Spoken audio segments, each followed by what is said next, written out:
already know who it is. It's your boy.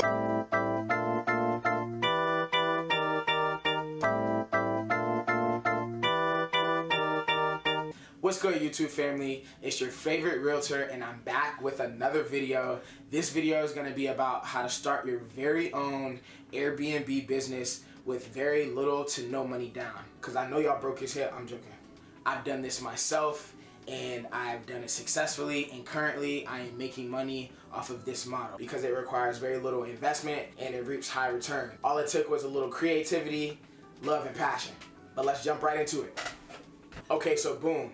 This situation has a name. At first, when I was diving in, I didn't know that it was a precedented thing that people did before me, but apparently it is. It's called an Airbnb Arbitrage.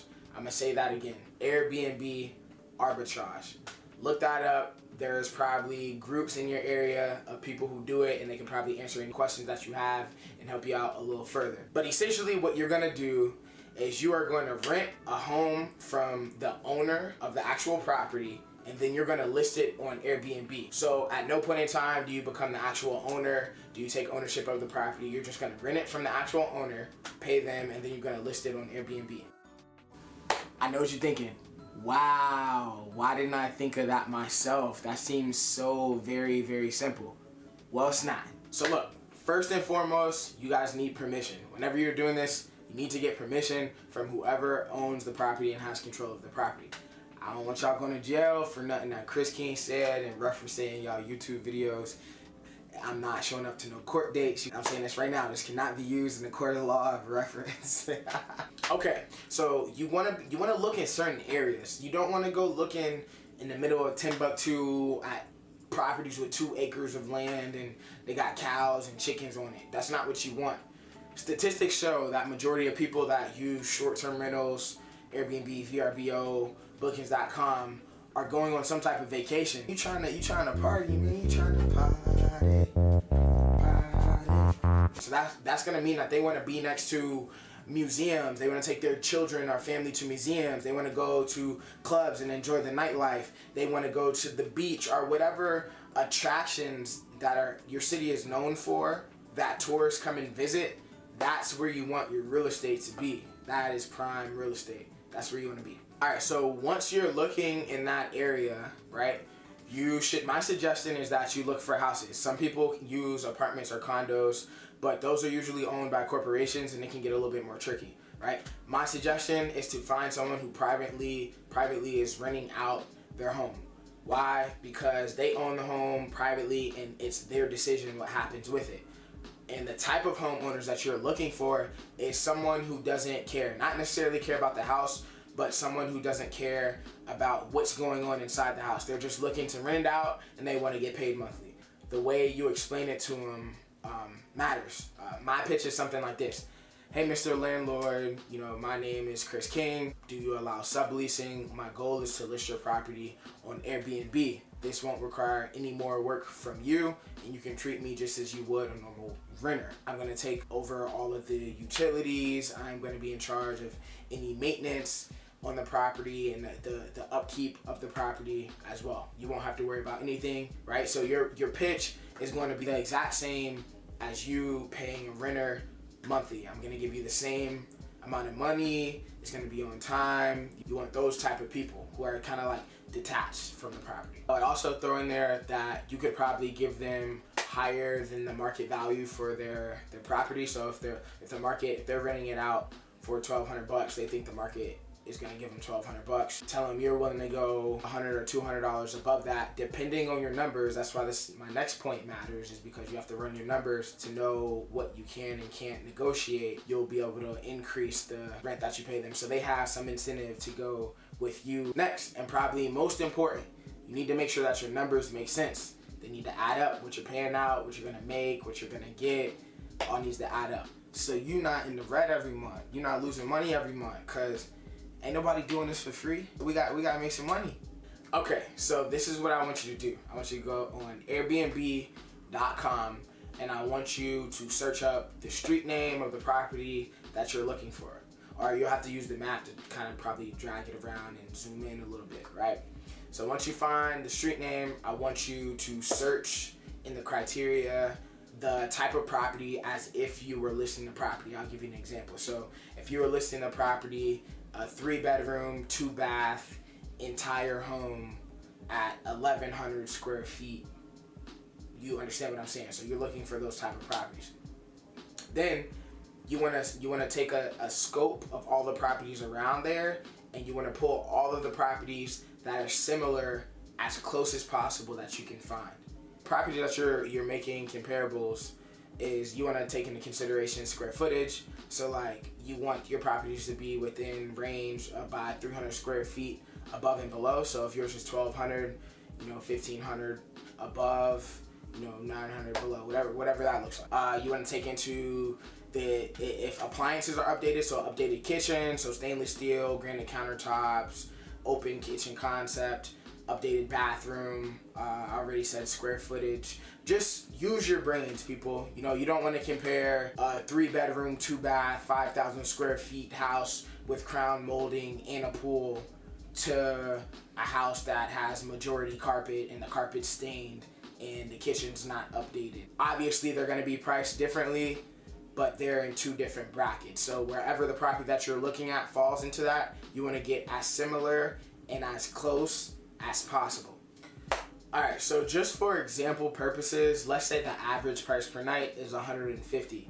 Now you want to use the average rate that Airbnbs get booked is 15 nights. So you want to use 15 nights as your base number for how many nights you can expect to be booked in a month. So if you're charging $150 per night and you can expect to be booked at least 15 nights, you multiply those together and you get $2,250.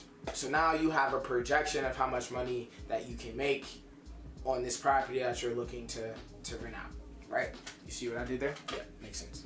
And listen, now is when it gets spicy because you can start negotiations because you know how much you can plan to make every month. So if you're expecting to make $2,250 every month, you now can offer the owner of the property a little bit more than $1,200 to sweeten the deal for him. Let's say he's on the fence. So now you can offer him $1,300, $1,400, right? And you understand that at 15 nights a night and at $150 a night, you would make a profit after paying him $1,400 around $850 a month. So that would be your profit before utilities. Now let's say I would give a rough estimate of $400 for utilities. So you're walking away with $450 a month residually off of this Airbnb property.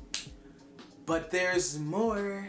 So think about it. We've been very modest with our numbers. So we use $150 a night and we use 15 nights a month to get our $2,250 that we would make, subtract the $1,400 that we're paying to the owner, subtract the $400 that we're giving to utilities as well. Now, what if we get booked for 20 nights? Or what if we get booked for 25 nights? Or what if we have 100% occupancy? That $450 profit now turns into $1,500 or $2,000.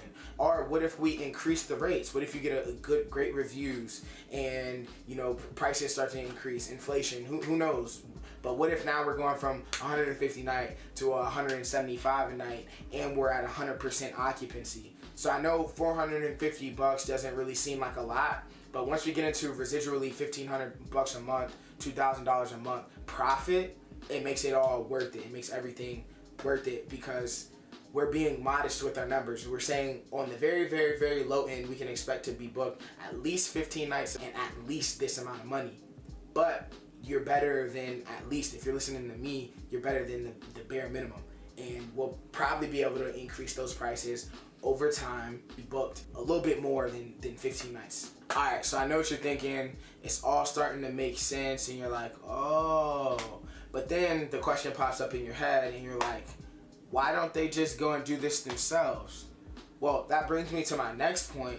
You have to be prepared to run a business because I made a mistake in saying residual income. It is not completely residual income because you are going to have to be tentative to these apps. So like, let's say you're on Airbnb, VRBO, and bookings.com. Side note, I would list your property on more than just one place, right? Like, so not just Airbnb, not just VRBO. I would maybe do both of them and then you can sync your calendars. That's a side note. But let's just say you list your properties on Airbnb you're going to have to stay attentive to that app when you get a booking, when someone is coming in, when someone is leaving, checkout times. You're also going to have to book cleanings. You're also going to have to make sure about maintaining the properties. Or if you're not doing it yourself, you're going to have to pay someone to go do that. So you're going to have to equate for that into your numbers. All in all, there is some work that is to be done when you're managing a property. But at the end of the day, we kind of lightly went over the numbers so you can see how it would be worth it. As well as I'm going to give you guys a little small tip and tidbit that a lot of people don't know about. So there is a financing loan out there called the DSCR loan. And pretty much what that loan is it allows the property to finance itself. You just have to prove how much the property makes. So think about it in the long term as an investor, and we're creative investors at this point, right? So in the long term, if you can prove that this property makes $60,000 a year, $40,000, $50,000 a year, you take that to the bank, and the bank is going to give you financing for the property based off of how much money the property makes. Right? So you're not going to have to submit any W-2s, any type of taxes. They're not going to pull your credit. They're not going to do any of that. It's going to be an investment loan specifically backed by the property and how much the property makes. Now you are going to have a down payment to put on that investment property. But that's where the real money would be made, because you took the first year and you did Airbnb arbitrage, you made whatever money you could off of that. The second year, now the property finances itself and you lower that overhead. So instead of paying $1,400 a month, now that goes to $900. So now your profit goes from $1,600 a month to almost $3,000, right? Just a little bit of gain for y'all, you know what I mean? Kind of like, I know what I'm doing a little bit, but I appreciate you guys staying tuned all the way up until this point. I hope you guys got some value from this video. I'm gonna try to be more consistent about dropping my videos, and please share this with your friends, anybody that you think this would be beneficial to. Please like, subscribe, and comment on this video what you guys think, any other videos that you guys would like to see, and how I can just be a better YouTuber at this point. I appreciate you guys, and peace out from your favorite realtor.